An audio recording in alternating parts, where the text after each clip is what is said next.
Well, North Carolina Republicans are facing a huge uphill battle in the 2026 midterms, specifically the 2026 Senate elections. Now, we know that incumbent Senator Thom Tillis is up for re-election, and midterms for president typically are not the best for the party. And for the U.S. House in 2026, it's fair to say that Republicans I'm going to emphasize on could lose the House in 2026. But for the Senate, that is a completely different story. Republicans are poised to maintain control of the Senate and possibly expand their majority in the Senate. The Democrats are left defending four vulnerable seats. Meanwhile, the GOP is defending one, maybe two seats in the 2026 Senate elections in 2026 with plenty of opportunity to pick up races. But today, we are going to focus on the very vulnerable state of North Carolina in the 2026 Senate elections. Now, like we said, Thom Tillis, the incumbent senator, is up for re-election. Tillis, who was initially elected back in 2014, beat out incumbent Senator Kay Hagan by roughly about 50,000 votes. He went on to, and granted, remember, 2020 or 2014 was a really good year for Republicans. You saw Republicans sweep the map up and down. Look at the House elections in 2014.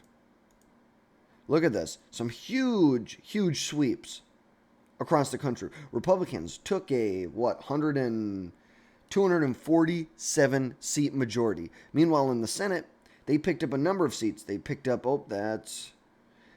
places like Iowa, Colorado, Alaska, Louisiana, and North Carolina, which brought the Republicans to a majority of 54 seats in the Senate, really putting a stop to President Obama's last 2 years in office. And like we said, there are a number of races that just aren't competitive going into this election. Places like Texas, places like Florida, Colorado, Oregon, just not competitive. But these are where the competitive races are. You're looking at places like Minnesota, Michigan, Georgia, North Carolina, New Hampshire, and Maine. Some people like to throw out potentially Ohio or Florida as competitive races. Obviously, John Husted, who was appointed to fill J.D. Vance's seat when he became vice president. I'm not very worried about that at all. Could this be a race within 5 points? Sure. I think you could make that argument. Florida, not worried. Ashley Moody, she's the former attorney general there.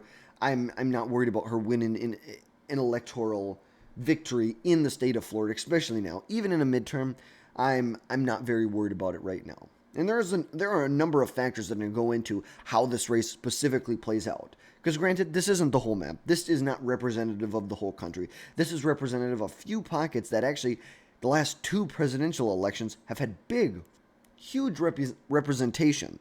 Places like Georgia, which has been a swing state for the last 12 years.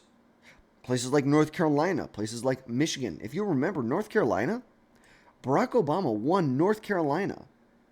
Let's go back to 2008. Look at this. He flipped North Carolina barely, but he won the state of North Carolina. Look at this. Look at all of these different counties that Barack Obama flipped and was somehow able to squeak by with less than a half a percentage point victory in the state. But granted, he won the state. Fast forward to 2024. This has been it's been a lean Republican state at the presidential level, voting for Trump by 3 points. Back in 2016, it was almost 4 points. 2020, it was closer, 1.5 points. It was the one of the 7 swing states that Trump won in 2024 that didn't vote for Biden in 2020. And like we said, there's a lot of factors that are going to go into us. The big ones are going to be President Trump's actions. What is he able to do? Is he able to get his domestic spending agenda passed through the reconciliation process? Is President Trump and his administration able to negotiate trade deals with other countries to the point where we can take tariffs off their products? Is the United States able to reach a deal when it comes to trade with China? Obviously, we want to make a deal with China because we cannot afford to go to a full-fledged trade war. Because we do not have the operational capacity in the United States to pick up the slack if China were to just cut us off from, let's say, rare earth minerals or certain elements that go into our pharmaceutical products or electronics. We couldn't survive if they just cut us off. That doesn't mean that we shouldn't do everything we can to reshore manufacturing in the United States. But it has to be much more gradual. I think Trump gave him a big sucker punch, but I think realistically, to mitigate, to still be able to win elections, I think it needs to be a much more gradual process. And hey, I think it can get faster. Let's start by deregulating.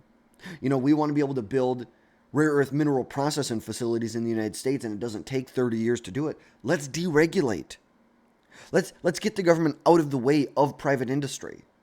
Maybe through certain tax policy, we try and induce companies to do this, but get out of the way after that. Get out of the way. If we reduce corporate taxes on manufacturers that build things in America to 15%, that's going to be a big competitive advantage to make your product in the U.S. But ultimately, what Trump is trying to do could hurt. There could be some temporary pain. But I think Trump can, although we're going to have some temporary pain from it, I think he can couple that with heavy deregulation plus tax breaks for corporations that are going to allow them to invest more money in the United States.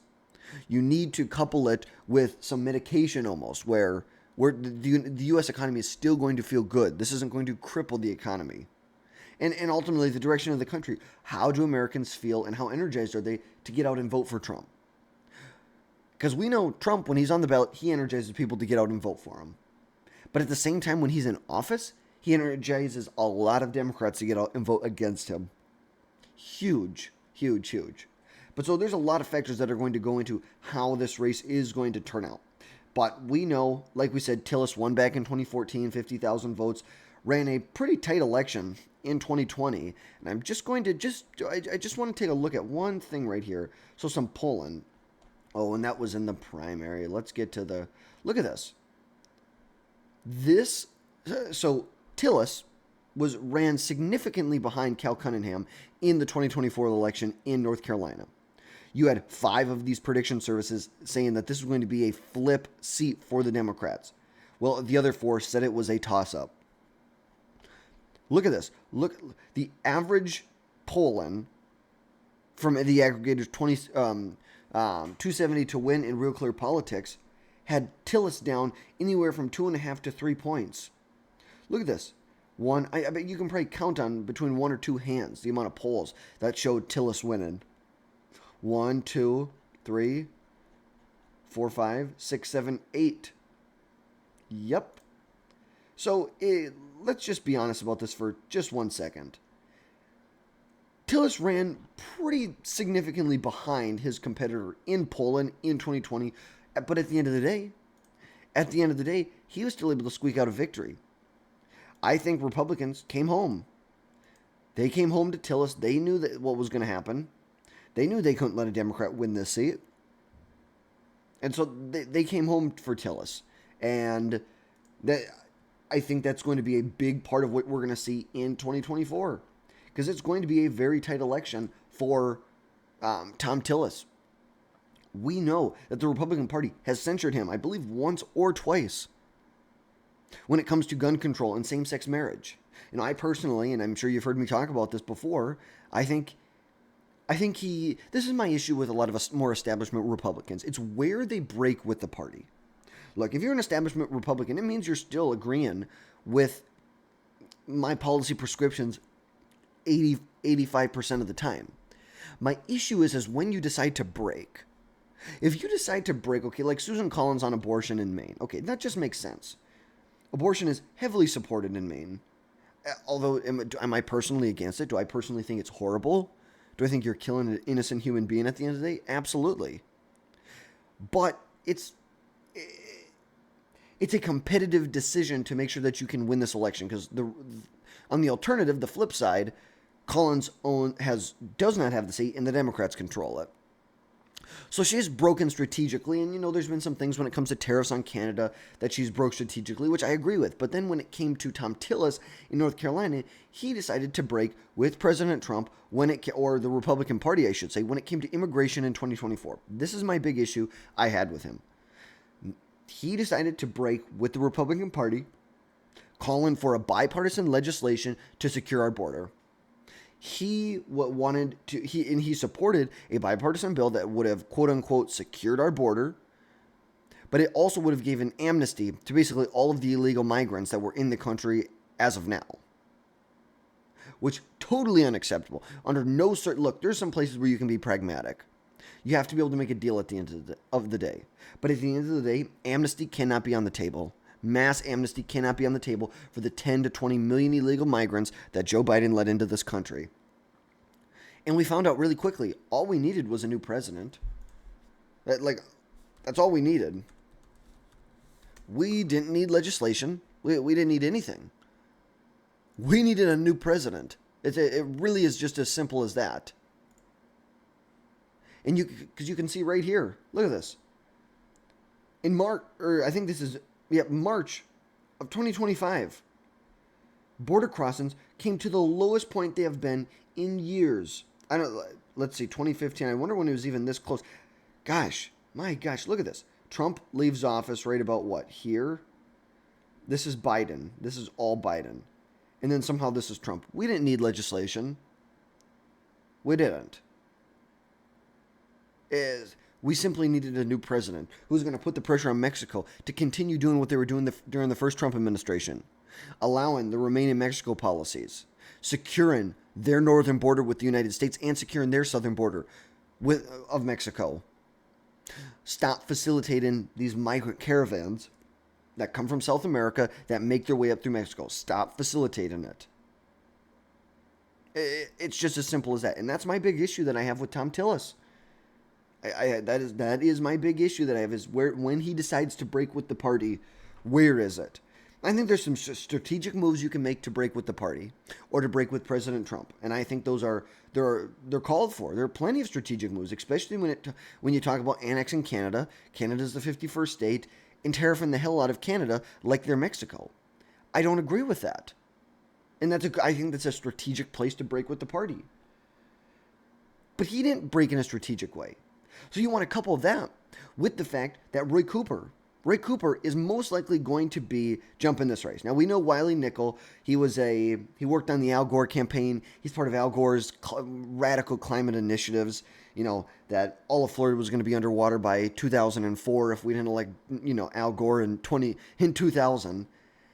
And he ended up running, he was a state senator, I believe. And then he was elected in the 13th, after redistricting, was elected to North Carolina's 13th congressional district for a year. Now it's running for the Senate. We also know that Roy Cooper, the former governor of North Carolina, is potentially jumping in this race. And we know that if Roy Cooper jumps in this race, this could be dangerous for the Republicans. This could be very dangerous. I'm going to show you some data real quick when it comes to this. So, granted, North Carolina voted for the Democrat governor by 15 points in 2024. Part of that was because Mark Robinson was on the ballot, but let's go back to 2016. 2016, Roy Cooper won a very, very tight election by roughly 11,000 votes. He won this election here. At the same time, when President Trump won the state of North Carolina, oops, that's the Senate. Well, I guess we can look at everything. Donald Trump won the state of North Carolina by almost 4 points. At the very same time, that, is it Bill Burr, I think? No, Richard Burr won re-election in the state by 6 points. And a Democrat still was able to win at the gubernatorial level. Okay, fast forward to 2020. You think maybe, okay, it was maybe a fluke. Nope. He not only won in 2020, Roy Cooper was able to expand his margin of victory by almost 4 points. Almost 4 points he was able to expand his margin of victory and won re-election in 2020. At the same time, like we said, Thom Tillis won re-election by 1.5 points in North Carolina. Trump won the state of North Carolina by 1.3 percentage points. We obviously know that Roy Cooper knows how to win. He knows how to win in a lean red state. He knows how to win. And looking at the hypothetical polling, granted, this is why I talked about the hypothetical polling from 2020 earlier, because it doesn't always mean anything at the end of the day. But I think it can show either a dissatisfaction with the GOP, and you have to look at the crosstabs of the specific polls to see, where is support breaking from Thom Tillis. Are you seeing it with independents? Is it with the Republican base? Because then you can kind of make some educated guesses when the general election comes around, because I don't think Republicans are going to choose to vote for a Democrat just to stick it to Thom Tillis. They're going to come home at the end of the day. But you can see here, over about a year and a half out, you can see Tillis really neck and neck with Roy Cooper, potentially down, 4 percentage points in public policy polling? Potentially. But this was one of the bigger ones that we wanted to look at. That was really something that I found very, very, not amazing, but kind of shocking. Let's look. Oh, and this probably isn't the right one. Let's see. Which one? Oh, shoot. We did it. Let's see. 2026 North Carolina Senate race. Sorry about that. But there's some very interesting data that we were able to pull out of here when it comes to Laura, right here, Victory Insights. Laura Trump running ahead of Thom Tillis in a hypothetical poll for the primary with about 800 likely voters. Laura Trump getting 65%. Guys, this is a legit poll. In that same poll, you go and look at a head-to-head matchup. Tillis is only down a point. Granted, that's actually the closest poll that you have between all of these here. And Laura Trump actually turns out to be down 2 points in that same poll.